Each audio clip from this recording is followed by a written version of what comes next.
அடிப்படையில் நாங்கள் அவர் திருப்திப்படும் வகையில் பணிகளை முடித்திருந்தோம்.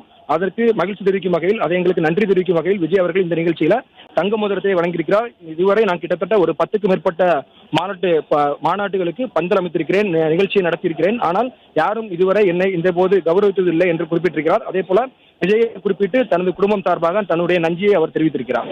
இடங்களாக சேர்த்து எப்படி இந்த மாநாட்டு திடல் உருவானது என்பது குறித்தும் இந்த இந்த இடையே அவர்கள் விவாதிக்க இருப்பதாகவும், அதாவது உரையாடல் இருப்பதாகவும் தகவல்கள் தெரிவித்திருக்கின்றனர்.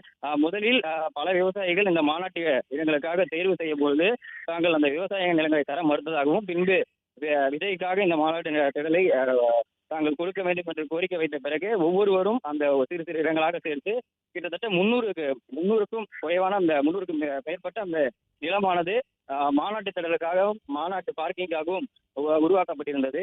அந்த வகையில் தங்களுக்காக அந்த மாநாட்டு திடலுக்காக இடம் ஒதுக்கிய மற்றும் இடம் கொடுத்த அந்த விவசாயிகளுக்கு நன்றிகளை தெரிவிப்பதற்காக தொடர்ந்து இந்த நிகழ்ச்சியானது அந்த மாநாடு முடிந்த அந்த 2 நாட்களுக்கு உள்ளாகவே இந்த நிகழ்ச்சியானது ஏற்பாடு செய்யப்பட்டிருந்ததாகவும் அவருடைய அந்த தகவலிருந்து தகவல் தெரிவிக்கப்பட்டிருந்தது.